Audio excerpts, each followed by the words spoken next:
Welcome back everybody to BeamNG.drive, and today we're going to be taking a look at the Burnside AeroCoupe i8 Dual-Matic. So it's got an inline 8 engine, something we don't really see on many cars on this game, never mind in real life. And yeah, it's got a 2-speed automatic gearbox, so not the most exciting of vehicles in terms of changing gear or anything like that. But it does have 153 horsepower and 262 pounds-feet of torque, which is fairly decent. But it does weigh 3,990 pounds, so a hell of a lot of weight. But I do love the style on this car. It's been built between 1941 and 1949. They were obsessed with getting the best aerodynamics possible, despite not having quite the technology or the know-how to know what makes for good aerodynamics. But yeah, love the look of it, and it is obviously based on the standard Burnside, but with different bodywork and engine. So yeah, as per usual, we're going to take it around the grid map, see how much punishment it can take, then give it 3 tests, and then we'll move on to the crash hall. So yeah, I'm not expecting this to be the toughest of cars, considering it's the oldest by a long way that we've had on this series so far. Oh dear, roll over. Yeah, there we go. Away, roll over again, and again, and back on our wheels. So yeah, that AeroCoupe or AeroCoupe style body certainly does make us roll over quite a lot, so it should be a bit spectacular when we do actually go on a roll over sled.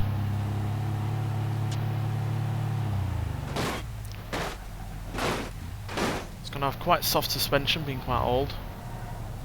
But obviously it's got a hell of a lot of weight on that suspension with the bodywork. And back onto our wheels. Certainly does at least right itself nicely. It's good to see.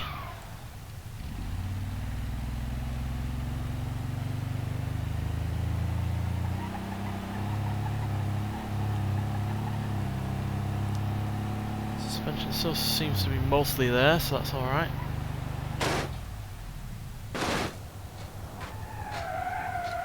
Well, the chassis is warping. We're now tripoding like we're in a hot hatchback. Yeah, the chassis, gone quite banana-y.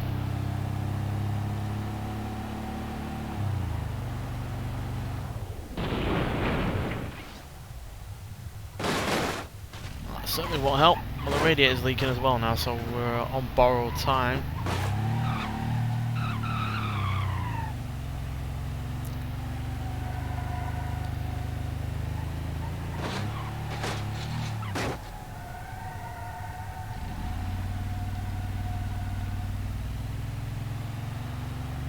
Coolant is overheating, not good. Certainly don't steer in a straight direction anymore.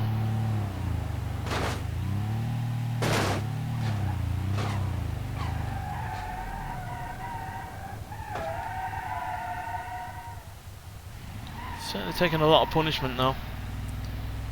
The chassis, the bodywork certainly aren't in their original nick, and yeah, we're certainly not driving properly anymore. Turn the engine off so we don't lose any oil. Yeah, that roof has well and truly caved in. Really wouldn't advise sitting in with that driver's seat anymore.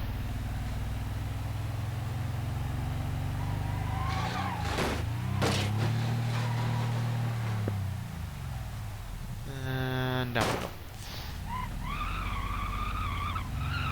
Come on, move it. Oh, there's one tyre fire in it.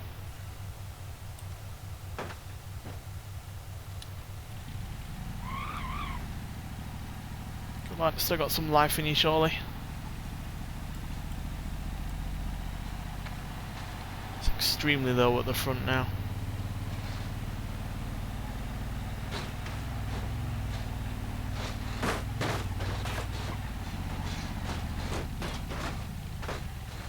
And there we go.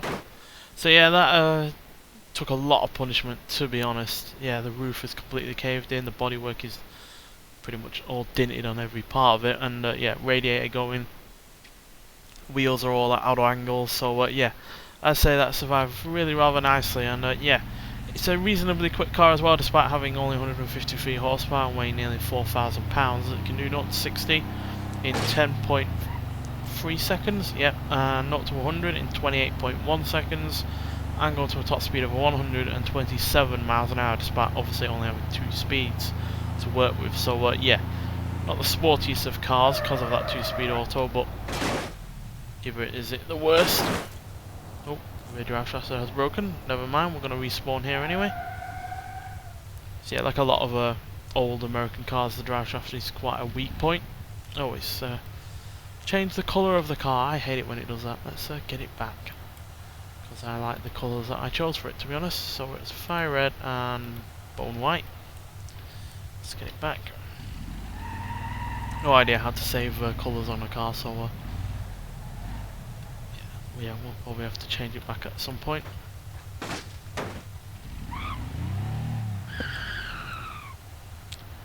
Come on, up you come. Oh dear. Yeah, this is quite a large car, as you probably have noticed. It's probably the most ungainly car that we've had to use on this series so far in terms of overall size. So yeah, let's slow it down. Obviously we're going to be going up against the barrels and the cinder block wall after we go 3 times on here. So let's see what we can deal with.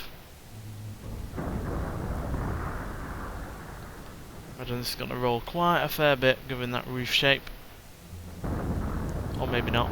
That's the once, but it has taken a bit of damage bodywork wise. That door has popped open.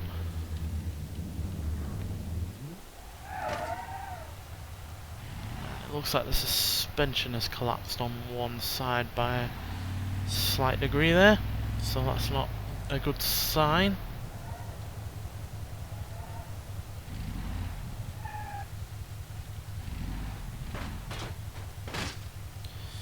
Right, let's see what we can do for a second time.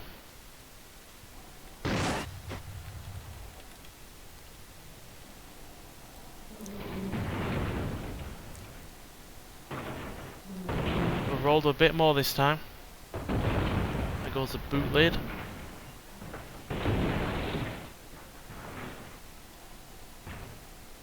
There's the rear of the roof.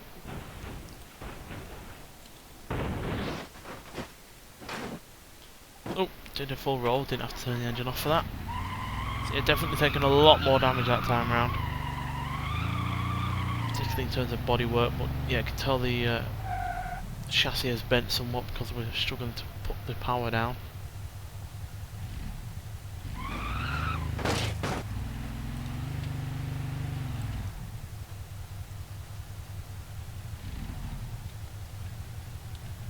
Come on.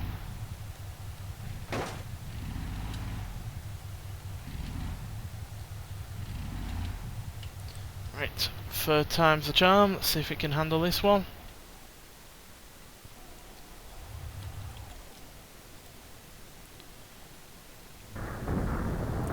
Looks like the wheels are getting a bit bent up at the front.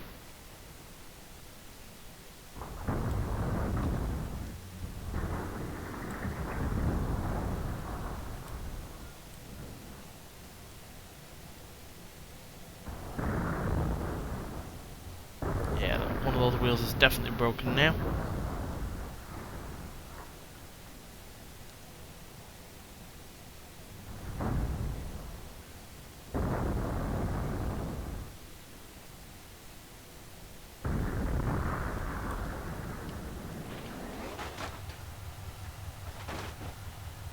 But there we go, I think that's dealt with all of that pretty well. The wheels definitely are the weak point, and we've lost one of them.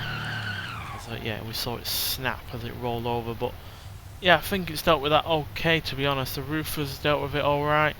The mechanics are still fine, the engine's still fine, the radiator I think is still fine.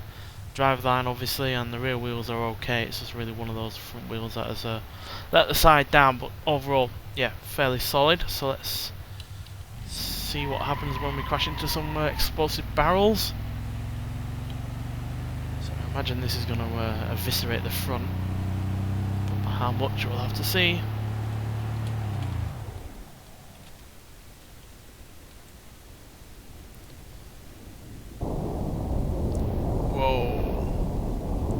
goes the bumper at least.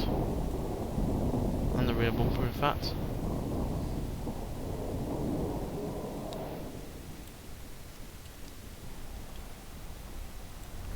Come down hard on what part of the car? Looks like the roof, maybe. Yep.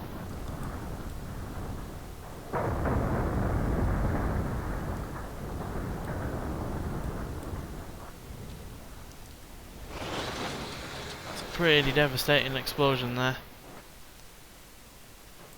We've lost a tyre that has been popped. And yeah, despite the roof dealing with the rollover crash test well, it did not deal with its own weight coming down at that kind of velocity really rather well. Yeah, not particularly great there, but it does still move and work, which is more than some cars that have dealt with this explosion. So yeah, mechanically wise it's sound, but yeah, the roof is a little bit suspect. Right, let's finally hit the cinder block wall. I imagine this will do well here. Pretty much every car has.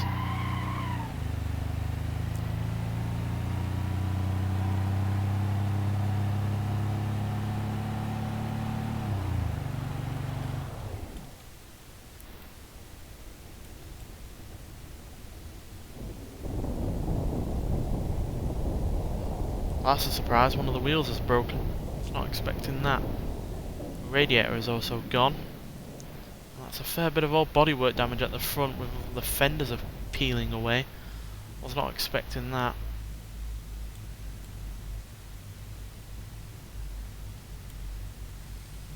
But the roof hasn't really changed its shape. And doesn't look like there's much interior deformation. But yeah, I am surprised that one of those wheels is broken. Well, both of the wheels seem to have broken, to be honest. So yeah, I am surprised about that, but yeah. Overall, I think it's dealt with the grid map overall decently. Both of these three tests and the just hooning it around and seeing how much damage it can take. I think it's done okay. So yeah, let's move on to the crash hall and see how this deals with 30, 40 and 60 mile an hour small overlap crashes. Right, so here we are at the crash hall. We're going to be doing 30, 40 and 60 mile an hour impacts on a small overlap crash test. So I'm not sure how this is going to deal with this, because obviously it's quite an old car. Not the best of old designs either, so yeah. I imagine it will deal with the 30 mile an hour impact fine, like every other vehicle pretty much has on here, but it's going to be a miracle really to, you know, deal with a 40 mile an hour impact, especially the 60 mile an hour one. So let's see how it does with the 30 first. This is going to probably be fine. Yeah, that's fine. Obviously there's been a lot of damage, but overall the passenger compartment has stayed pretty much the same, and only really the front has taken the damage. So yeah, that's overall solid, but you can definitely see that there's it's on the verge of moving some of the roof or the door, so I imagine the extra 10 mile an hour is really going to make a difference in that regard. But yeah, 30 mile an hour impact, it's a pass. So, right, so let's see what it does with a 40.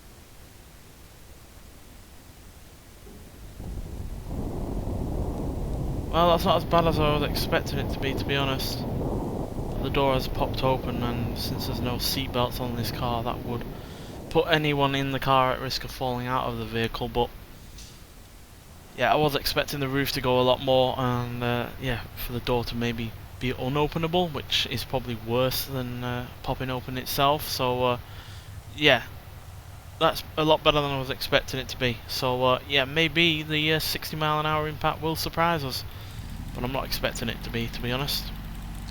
So let's find out. Problem with these cars is they don't really have a strong B pillar.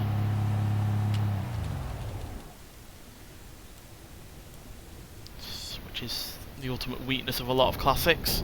Oh dear, yeah, that's way worse. Way worse. The whole roof has crumpled back.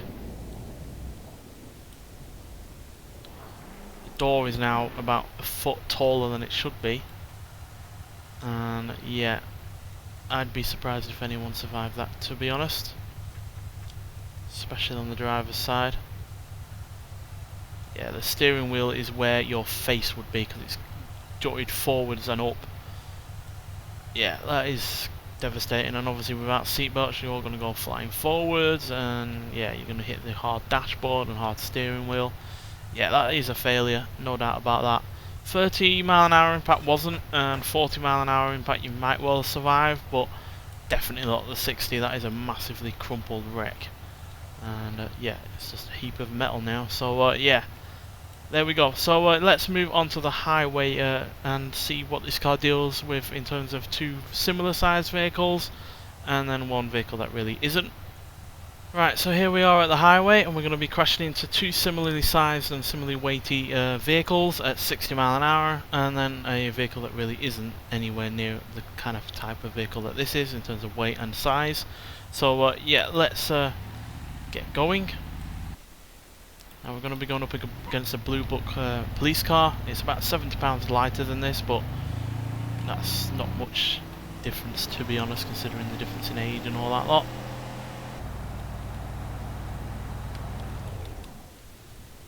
See what happens. Blue Book isn't exactly the safest car, so could be a massacre either side. Oh dear. Yeah, even the Blue Book, even though it's not that particularly good in terms of crash safety, as I have seen in my own time, it's at least kept its shape relatively well, as you can see. But this has, yeah, completely crumpled up again. It's virtually the same as the 60 mile an hour offside impact on the crash in the crash hall. And yeah, that is utterly devastating. Once again, the doors have popped upwards, showing that the chassis has bent, and as you can see, it's curled. The bodywork is curled up off of the chassis rail, in fact, whereas the Blue Book has relatively stayed on its chassis. So yeah, that is pretty bad, to be honest. So yeah, not got the best of confidence for what this is going to do with another vehicle or two. So let's find another suitably sized, suitably heavy car. I'm thinking the D series. I know it's slightly taller, and it is actually slightly heavier. We've got one that is slightly lighter.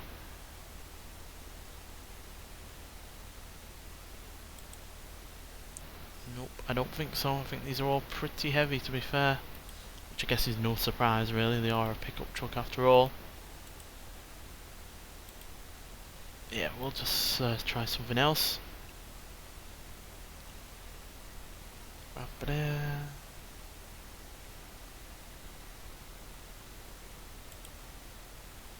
I know, let's go for an interesting test. Is it any different to the Burnside Special? Because these are slightly heavier. But obviously it is based on the same chassis and the same platform, so will there be any difference? Let's see. It's going to be an interesting one, hopefully, if the game doesn't crash on me. There we go.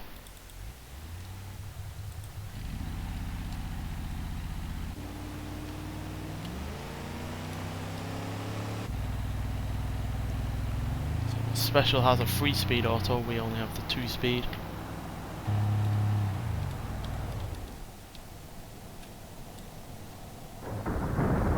Yep, the Special is definitely better. Oh dear. Sorry, it's once again ended up under the bridge in the dark, but yeah, you can definitely tell that the newer Burnside is better off than the older one. Not by much, but yeah. Again, the AeroCoupe has suffered from the chassis bending down and curling back and the door popping up above the roof, whereas it's not really happened with the Burnside Special. But yeah, either way, that's a pretty devastating crash for both of those vehicles. Right, now let's get in a vehicle that is neither the same kind of size, neither the same kind of weight. And I think it's kind of obvious what we're going to go for. We're going to go for the Roma.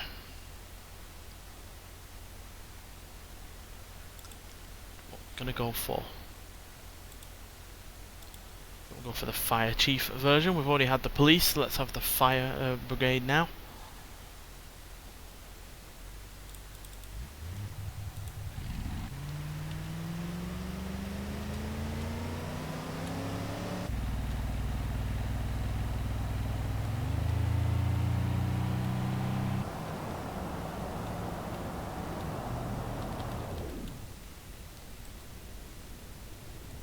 It's going to be deaf.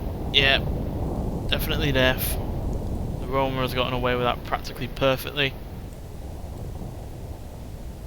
Burnside, yeah, the steering wheel has gone past the front seats, which is never a good sign, I find. Yeah, that is devastating. There really isn't much left. Just want to get it pulled out a little bit more than it is at the moment. Let's give us a bit more daylight. So yeah, the door has moved way back. Not quite as high up, but I think that's purely because we hit it at a bit of an angle. But either way, the Burnside has failed all 3 of those crash tests, to be honest. And yeah, guess it's kind of no surprise. It is such an old car after all. It's from the 40s, and yeah, but it has done well in some other tests. I think it did really rather well in the rollover test.